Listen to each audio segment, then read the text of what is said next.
So we're recording now. We missed Perfect. the first take. It's yep. It's just Rookie a warm-up. mistake. It's the practice run.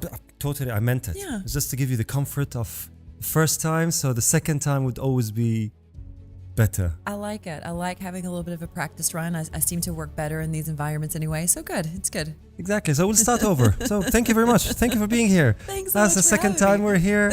And how do you feel? Just tell me, how do you feel now? How do I feel now about the whole Burj stunt and about my life? Everything is good. It's I'm in a good place. I'm really excited about what has happened. I'm really excited about what's coming forward in my future. And Things are good. I mentioned this before, and I'll always think of it. The fearless Nicole. The amount of rattling of the butterflies that you gave in everyone's stomachs is just unbelievable. So let's start with this. Let's start with Nicole, the person. Okay. So where did you come from? How did your upbringing, your hometown, your family influenced you to be you? That's a really fun question. So I am from a very, very small town. At least it was a very small town when I was growing up, of about 5,000 people in the middle of nowhere, Northeast Georgia, United States of America, called Cleveland. This is a tiny town in the foothills of the Appalachian Mountains. My family has been there for generations. I mean, forever. There's parts of the town that's named after my family. My grandfather was a Baptist minister for about 50 years. So literally everyone knew me and knew my family. I could never get into trouble, or if I got into trouble, it found its way home before I did, which was always, awkward. And I grew up with a really supportive family. My parents, but my entire family. So my grandparents, my great grandparents, my mom's eldest sister and her family. We all grew up. I grew up with all of them very close to me, and it was a really supportive family. It was always encouraging. They let me do the crazy things like climbing trees, hiking and being in the mountains. I got to do all these things. Danger and daredevil stuff was always there. It's part of life. There's always been a little bit of a flair towards the adventurous. And you had mountains and trees and all that sort of stuff. Got and it. how old were Cliffs, you when everything. you first, fell off a tree? Oh, I honestly, I never fell out of a tree. Oh. Luckily, thank God, I never fell out of it. I fell off the monkey bars when I was in kindergarten. I broke my elbow. Yeah, but I've always And had you that used to flair. go and hike in your backyard, and I there was did. mountains and Beautiful mountains. I grew up in the foothills of the Appalachian Mountains. I in my backyard, I could see there's a mountain in my hometown called Yonah Mountain, and I grew up in the shadow of that mountain, so I could see the rock face and the cliffs and everything. And so fear of height was not an issue since you were a kid, because you actually grew up in a place where you climb up, you look down. It's normal. yeah, pretty normal. And one of the beautiful things that you've done in your stunt is greet your mom. And you just said, Hi, Mom. I'm on top of the world. how do you describe her influence on you? Oh, my mom. She is the epitome of a Southern belle. She is very prim and proper, very respectful, very humble, very kind and welcoming person. I strive to be more like her every day. And the way I've described her over the years is, if her heart weren't contained in her chest, it would be the size of a hot air balloon floating above her body. Just that's the only thing that keeps it, there's her ribcage. She's remarkable. Like I said, I And aim it's to just be more like her every day. The love, the way you describe it, the love that she gave you, I think it's just that influence itself, the comfort. Yeah. It gave room to all this craziness. Maybe a little bit. She had an adventurous side. She encouraged that. She She was wasn't supportive. worried. I mean, she had her moments when I would do things like when I went skydiving for the first time. She was a little apprehensive, but it was probably because of the way I actually told her that I was going skydiving that she got a little bit, bent out of shape a little bit. So did you tell her about this before it happened, or was it a secret? I did. I told her about What did she this say before about it it? happened. At this point in my life, she doesn't really, she doesn't get surprised by the stunts that I do. She's supportive. She's like, is everything going to be safe? I'm like, yeah, everything's going to be safe. She's like, all right, cool. I can't wait to see the pictures. So she's super supportive about that. Because she knows she's used to you doing these stuff as a stunt woman. So she is now. So really, adventure found its way to you. You didn't look for adventure. You actually grew up adventurous. I think that I think it was just always in my soul. There's just always been a part of me that resonates with things that are adventurous or different or dangerous. Maybe that just feels like home to me. So moving to Dubai, yeah, and that's a story that we talked about in the first part, yeah, which was very, very interesting. So I'd love to hear it again. How did that happen, and what made you come here to Dubai? There's a very long story that gets me to Dubai, but ultimately it was to be with my husband, and it's the story. It's our love story, how it all got started. So I ended up in Dubai. I'm a professional skydiving instructor, and I was working for Skydive Dubai for some time as a tandem AFF instructor. And how that all got started was back in 2007. My first husband. So you started in 2007, and you were not a professional skydiver. Correct. Yeah. Like, what were you before that? I was working a high stress corporate job in the United States. It was retail, and it was just a hustle. So I mean, I loved it. I worked for this company for nearly a decade, and I was good at it. But I had some things that just happened in my life. It wasn't your passion. It wasn't my passion. It was always what paid the bills. And like I said, I was good at it. It was easy for me, but it wasn't something that resonated with my spirit. And in 2007, my first husband bought me a tandem skydive for my birthday. So I went out to... You didn't ask for it. He bought it for you. I mean, it's something that I always wanted to do. Right. The whole idea of skydiving was something that was really exciting, and it was, kind of an expensive thing to get back into or to get into back then. And it was a gift. And I went out to, at the time it was called ASC, just outside of Atlanta, and I did my first skydive. A spoiler alert, that's where I met my husband. So I went on this tandem skydive, and it planted a seed in my heart that was just the moment of stepping out of the airplane for me. And that's the scariest part, being in the door of the airplane and looking down, and you see the ground, and it's like, it's almost impossible. Like, depth perception just isn't there because you're so high up. It was 14,000 feet. So I was standing in the door of the airplane, and I mean, I was hanging on to the harness, and getting out, stepping outside of the airplane was one of the most terrifying, exciting, liberating experiences I've ever had. And I took that experience away with me. And, it just left a huge impact on me. It was home. It was home. It felt like home. It felt like it was something I was supposed to do. But whatever it was, whether it was time or money or opportunity, I didn't exactly have the opportunity to pursue that. Maybe it was even the want or desire to pursue it at that point. And in 2007. In 2007. And then in 2010, my first husband passed away suddenly. And I spent the next year of my life just trying to reacclimate, trying to figure out what was important. I was just kind of in a tailspin. Like, what am I going to do? I was a widow at 25. And there's not really any books, and there's not really, a support system for young widows. And I just was kind of out of control for a while. And then I met this guy. His name is Dennis Tresh, and he and I are still friends. He's such a nice man. We met just randomly, and he started telling me about how he had become a licensed skydiver. And I go, that sounds like a lot of fun. I want to do this. So he gave me the information to the drop zone in Atlanta, which was called Skydive the Farm. And I signed up for accelerated freefall. So I learned how to skydive on my own. I went through the ground training and, had all that, the prep stuff. And I went up for my first jump. This was January 2011. And I fell in love with skydiving. And was this before or after the accident that you mentioned in the first part? This was like this. I lost my husband, and then I started skydiving. And then in June 2011, there's so there's another spot in between here. So my March or April 2011, I'm a brand new licensed skydiver. And at this point in, the skydiving life, the parachutes that we jump as students are really big and they're cumbersome. And I'm tall, but I'm a small frame. And I'll never forget this moment. I was walking in from the landing area, trying to make it back into the hangar. And it was a long walk. It was several hundred meters. And I have this giant parachute on my back. And you're dragging or are you carrying? I'm carrying it. I mean, I'm carrying it. It's marginally carrying it. It's more like controlling me how big this parachute is. So like I have it chucked over my shoulder and I see this guy who looks really familiar talking to the drop zone owner.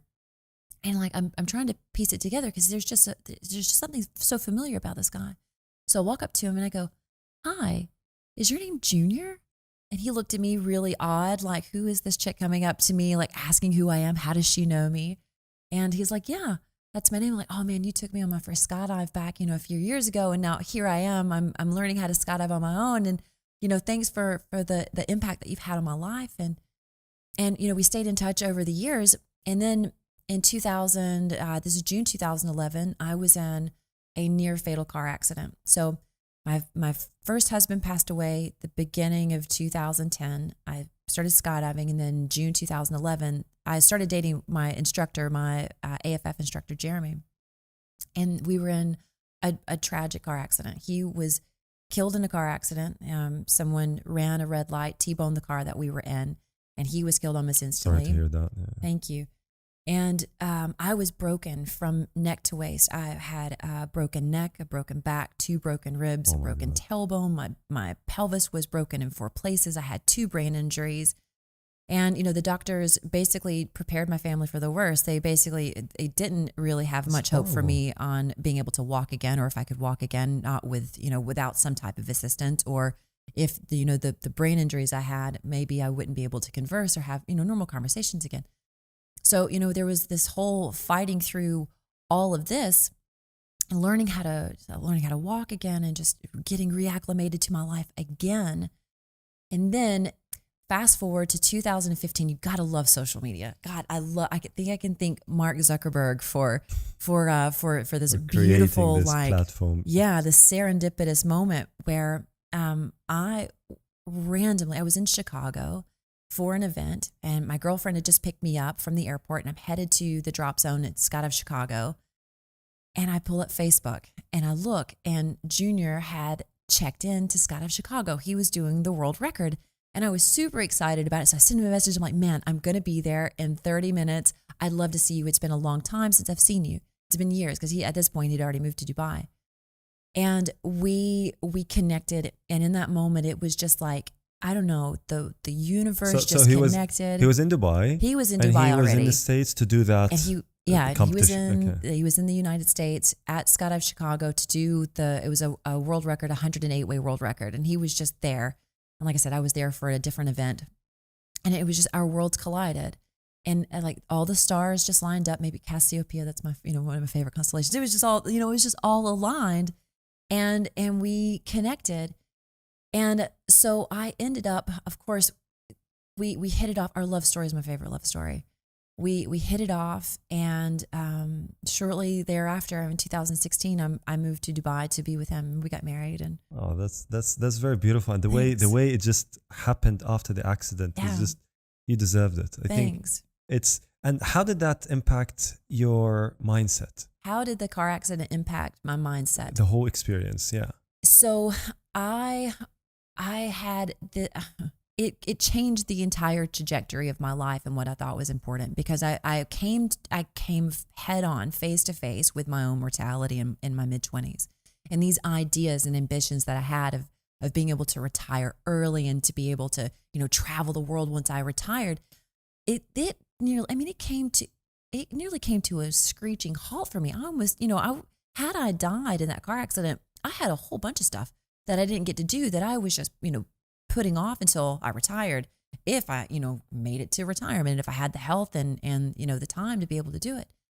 So it made me reevaluate everything. Changed the perspective, the way you look at things. Completely. Made things clearer. It did.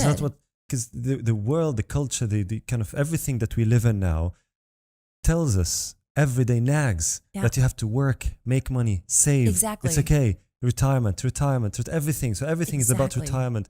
And then when you get hit with this near-death experience, exactly that. You reevaluate, you look at things differently. And I remember when I met you, I think it was a couple of years ago or a bit less, we had our first talk, you and I, and we talked about all sorts of stuff. And I remember till this very moment, it was very highly intellectual, highly kind of spiritual talk about religion, about cultures, about people, about how things happened. And now it makes sense because when you go through such experience, it just grounds you. It just makes you wiser on a separate level. It does. Isn't it?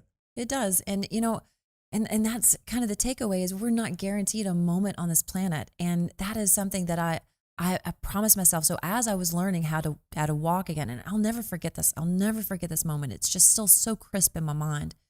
I was at physio. I had a walker. I was, and I'm a spectacle anyway. I'm 6 feet tall, blonde. You can't miss me in most cases, unless, I'm in Scandinavia somewhere, which I've blended and it's really beautiful blending in. So I'll never forget this. I was on a treadmill and my physiotherapist, and I was in so much pain. Oh my God, the pain that I was in, just like my hips and just trying to walk. I'm standing on this treadmill. I'm walking 0.5 miles an hour and I'm hanging on to it. And it's agonizing, the amount of pain that I'm in. I just start bawling. I'm just crying because I can't believe that I'm young, I'm fit, and this is happening to me. And, I on the way home, I had that realization of, if I do not get my mind in a different place, if I don't change my perception right now, this is going to impact my life in a more negative way. So I have to think, I have to realize that as painful as this moment is right now, this is going to pass. I'm going to be able to get through this. I am going to use this as an opportunity to not waste a second on this planet, because that's what it is. How much time I had, and I thought about it, like this was an epiphany for me. How much time do I waste doing things that don't serve me, that aren't important, that are just wasteful? And it changed my perception, and it gave me a value of time that I can't even explain. So do you think, the way you describe it is, the way people think now, and especially looking at you now, internet sensation, the first thing that people think about is, whoa, she's lucky. Do you think you're lucky? Do I think I'm lucky? That's a beautiful question too. Do I think I'm lucky? I think that I have been blessed in a lot of ways. I don't know if I really believe in luck. I believe that this is maybe serendipitous, but lucky. I don't think I'm lucky. No, I think that I'm thankful to be able to have this perception and these experiences to give me this mindset and this awareness of how precious life is. Exactly. And the way people feel, it's, people are tested in life, right? Through these kind of all sorts of issues that they go through, and problems and adversities. And it's a choice. You choose to react, behave. And then this choice grounds you, and it sends you in this growth trajectory of growing your soul, your mind, your spirit. And then something happens, luck knocks on the door, but then you're ready. Yeah. So really, okay, people can say, you know what, whether she's lucky or not, but it's not about luck. It's about, if you hadn't worked on yourself for this decade or so, if probably you didn't go through these adversities, you wouldn't be Nicole, the one that was recognized by this agency or by Emirates, and probably wouldn't be able to do it. I believe that completely. It's a journey of a lifetime. It's not just something that happens overnight. And we spoke about it in the first part, is when people think about any success, yours specifically, sure, in my mind, I think about it in a way that, if someone never trained to do a push-up, and then he thinks that he'll be able to do 25 push-ups overnight. Sure. It doesn't work. There's a process, there's time, and then you have to go at it every day, and then wait for luck. Luck will happen, but then are you ready for it or not? Exactly, preparation. Preparation. And then which brings me to my next question. When you were up there, You mentioned that you were thinking about cakes and cookies. How did you feel on the top? That's, you gave us all sorts of butterflies in our stomachs, and there was like goosebumps all over.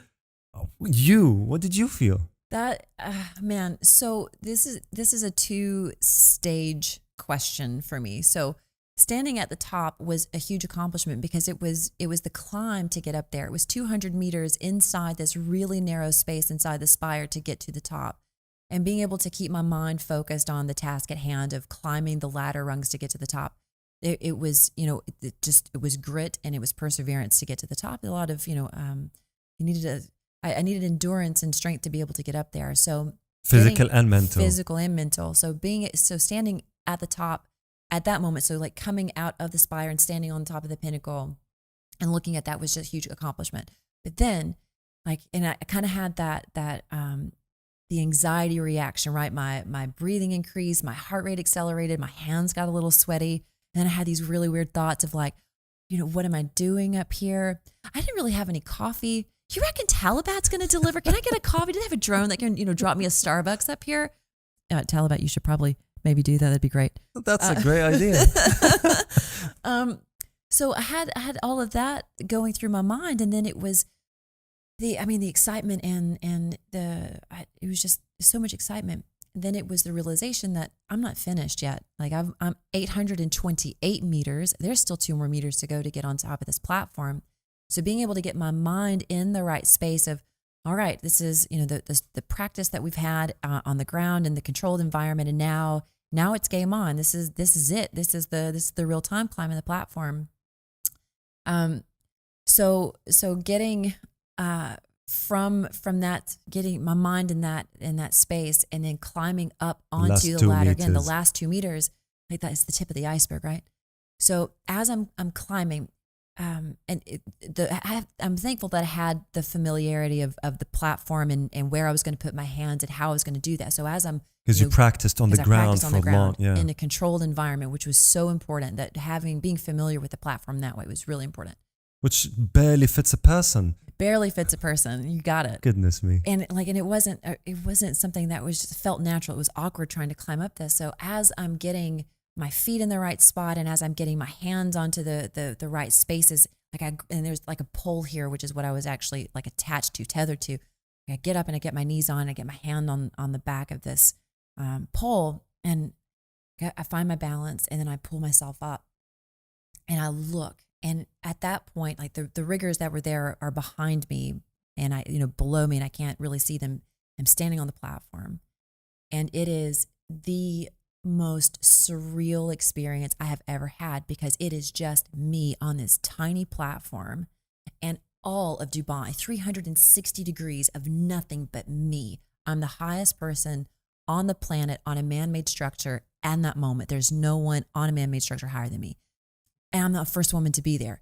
So it was this moment of like sheer achievement and disbelief, and I just so much excitement, and I'm completely humbled by all of this as well. What was the noises up there? It was quiet. Nothing. Because the city was still sleeping. This is just at sunrise, so the city's still asleep. Around 6 a.m. Yeah, 6 roughly. The sun is just coming up over the desert. Wow. And it's completely surreal. So how long does it take from literally the ground floor all the way to that tip? How long? So we took the elevator to the 160th floor, and then from the 160th And that's what, like floor, 10 minutes? No, the elevator, not too much. That's the fastest elevator in the world. Right, so you can get to the 124th or something in a minute, elevators. And then change up to the service elevators. So maybe 5 minutes to get to 160, and then from 160 to the top was about an hour and 15 minutes. That's a workout. It was climbing. A workout. It was so climbing. there are rest locations at every few meters, or? Yeah, and I'm really thankful. The team that I work with gave me a full briefing on what to expect on the climb itself. My husband has been up there for another project, so he told me about the platforms. Right. So expectations, you knew what you're getting. I knew what I was into. getting myself into. That being able to rest and get off the ladder, every 20 or 30 meters, just to kind of relax and not fatigue my muscles before I got to the top. But you can't do it if you're not fit. That's the point, right? Yeah, for sure. You definitely need a level of fitness and endurance to be able to do it. But I think more than any of that, or just as important in any as that, is being able to get your mind in the right spot. And for me, it was just that. Like, it was a task at hand. I knew that it was going to be. I knew it was going to be tough. They briefed me that it was going to be a tough experience, but I didn't let that impact me.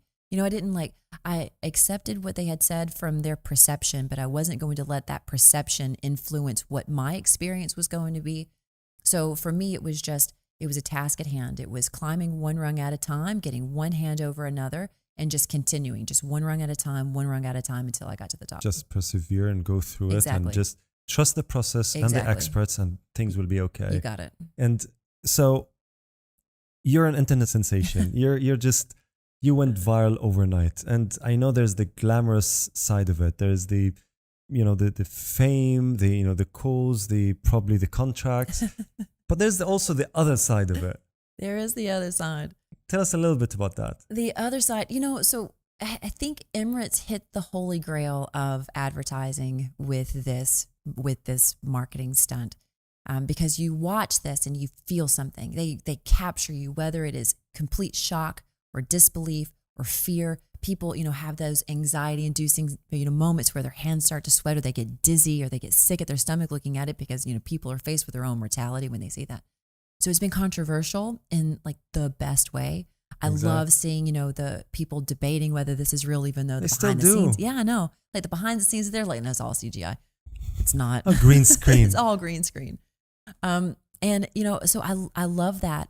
And what I really love about all of this is how supportive and how much positivity has come from all of it. People have reached out to me and, saying that what they've seen is, courageous and heroic for them.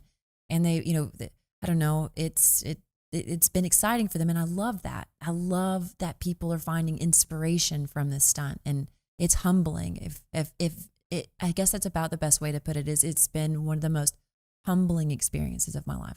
So do you remember the moment where you knew that they published it? Yes.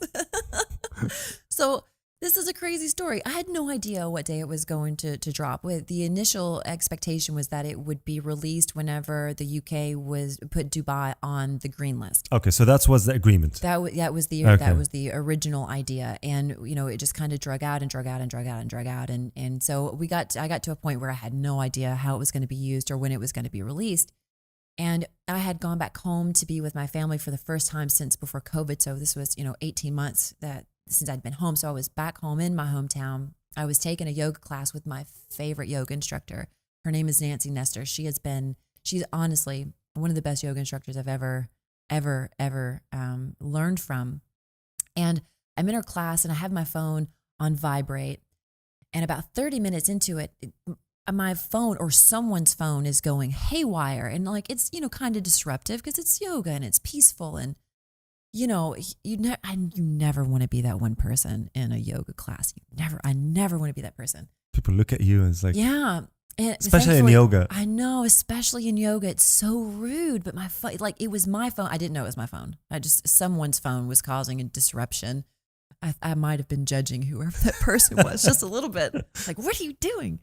And then whenever the class was over, I went over to my phone and I had 300 messages on my phone in the span of a half an hour. Wow. And I had no idea what was going on. Like my husband was the number one. Like there were a bunch of messages from him, and I open it up, and it's like the Emirates ad is live. It's gone. You've got it. You have to check it out. You've got to see it.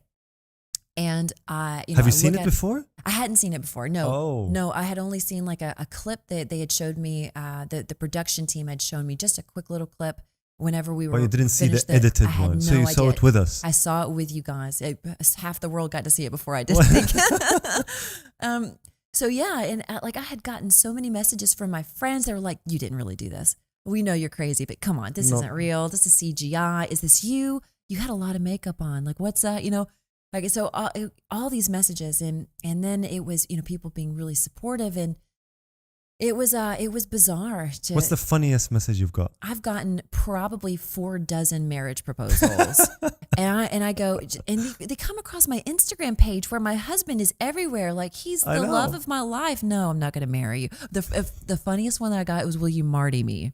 Will you Marty, like, and all I could think about was Back to the Future. Right. And I screenshot it and sent it to my friend and sent him a picture of Marty.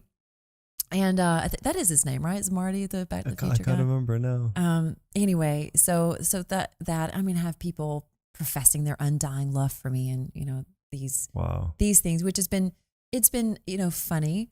But more than any of that, I get people who send me these messages like, you have no idea how much you've inspired me to do these things that I didn't think was impossible, to not let fear be restrictive in my life. And I got a message yesterday on Instagram. It was somebody in Dubai. I don't remember who it was, but they were like, my 4-year-old daughter, she's watched this, and you are her hero, and you've created this positivity in her life. And for me, I can't say this enough. It's just so humbling to hear very nice. These things. It's so heartwarming when you say humbling, because there are 2 types of people when this happens, right? There are people that become more arrogant, egocentric, and there are the others who feel that they've done something, that they've given back to everyone else, sure. And became an inspiration. So it's very beautiful. So this is a success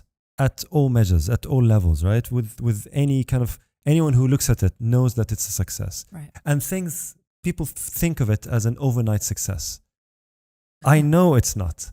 What do you think about someone who thinks that this is an overnight success? I think it's an easy thought to have, right? Because it's easy to summarize what your perception of someone's life is from a 30-minute clip. Sure, I could see it like, oh, she was just in the right place at the right time, and how would anybody ever know the story, or how would anybody have the awareness of that there's a completely different life outside of that? So I can understand that. But no, it's not an overnight success. I've been a professional skydiver for a long time. I've been jumping since 2007. And, I've found myself traveling the world. I was the youngest person ever to skydive off of the United States. And I've worked with different types of events before, and doing demonstrations and these types of things across the world. And, I've made some connections here and there. And this is just kind of one of those connections from the industry. I've worked with Alan and Marta Gayton at Prime Productions, which is the people that were responsible for creating or making this commercial. And yeah, so it's certainly not a overnight success. The way I think of it is there's a combination between slight luck, which is your upbringing. You were, born and brought up in a city or a town that has all sorts of nature that Sure. allowed you to instill this lack of fear from heights. And then your hard work. You're a hard worker. Obviously, I've known you for a few years now, and I've worked with you. And then there is the adversity that you went through, which changed you. It rewired your brain, right? What did you remember from all of that? How did you think? When was the time where you thought, you know what? No, I have to stop while you're going up? Was there a moment where you thought your feelings overtook your decision at a certain point in time, but then you said, you know what? No, I have to go through? Never. That never crossed my mind. Stopping never crossed my mind. And and for me, and that's with anything that I do, it's always what is the goal? What am I going to do? And first of all, I would have never quit to getting to the top of the Burj Khalifa. Oh my God, that was a dream come true. It's something that I never even thought was possible. You challenged Tom Cruise. I love that. I love literally being Tom up there. Cruise. There's a photo of Tom Cruise literally sitting where you were standing. No, I wish I could get up there with Tom Cruise. Emirates, if you're listening, I really want to go back up there again. Let's see if we can do Tom Cruise. Let's get that collaboration. That'd be a lot of fun. That's the next level. That's the level up. I love that. That would be so much fun. It'd be really cool to be up there. Tom Cruise, if you're listening to this, and I know you are, just contact me. I'll hook you up. That would be, oh my God, that'd be a dream come true. Being up there with, oh my God, Top Gun. Absolutely. I know. It's just, and you're, so, okay. So the humbling for me as well is that you're here with me on the very first live podcast interview with the first woman in history, the first lady who actually summited and stood at the tip of the tallest tower man-made in the world. This is amazing. It's not. This is no small thing. And what do you say to people who you inspire? What's your advice to them? You inspired a lot, millions, literally. And I think no one on the face of the modern world who has internet connection did not see that. What do you say to them? Anyone who's aspiring? I think just the biggest takeaway is don't take a moment of this life for granted, because no one is guaranteed a second on this planet. And if do things that make you happy and find fulfillment, and just, I don't know, find what you love to do and do that and persevere and make that the purpose of giving back and I don't know. Maybe another aspect of this is the humanity side of things, right? Have those connections with other people. We are all, especially with COVID, we've all been faced with these situations where we have had to have social distancing and these things. Find a way to connect with people and enjoy your life. Find things that are fulfilling. I love it. It's just the give back part. The give back. So it's really, there are two parts of it. There's the self-fulfillment, you fulfilling your own desires, but at the same time while giving back. So there's both the intrinsic and the extrinsic part of life, which gives you, it just feeds your spirit. It does. And this is what life is all about. Honestly, it's not just living. You see people on social media just posting about their luxuries and their cars and their watches, and they're just disregarding what us humans are, our spirits. And the fact that the first thing that came into your mind is so the word humble, you mentioned it quite a few times, giving back. It's just, I'm very, very happy that you're here with me. So last question. Sure. And it wouldn't be an escapade if I don't ask you this question. And I know I did for the first part and I spoiled it, but tell me. If there's one question that you would have wanted me to ask, what would that be? I would want you to ask, what was I thinking while I was at the top of the Burj? What is it that made me smile while I was up there? So that. This is, oh gosh. So being up in, first of all, I wear my emotions on my sleeve. You can very clearly see on my face if I am stressed or if I have anxiety or if I'm worried about things or if I'm happy or, you can see these emotions very easily on my face. And I knew that I would have to get my mind in the right space to have that calm, cool, collected, happy person that was, portrayed on the images. And in order to get myself into that mind space, to overcome the stress and anxiety of being on, the top of the world on a man-made structure, I had to get my mind in a place where I was happy. And that was deliberate getting my mind in that space. And you were consciously thinking about focusing on them. Yeah. The thought was being in the kitchen with my mom and my grandmother making a holiday meal, because they're always my happiest moments. The holidays at my house was always fun. It was always crazy. There's always too many people in the kitchen. And those have always been some of my favorite memories of us in the kitchen. And that was it. You're thinking about that happy moment. I was thinking about that fun, crazy, chaotic happiness. And it worked. And of course it worked. You felt the change. Once you started thinking about it, it just changed your... I did.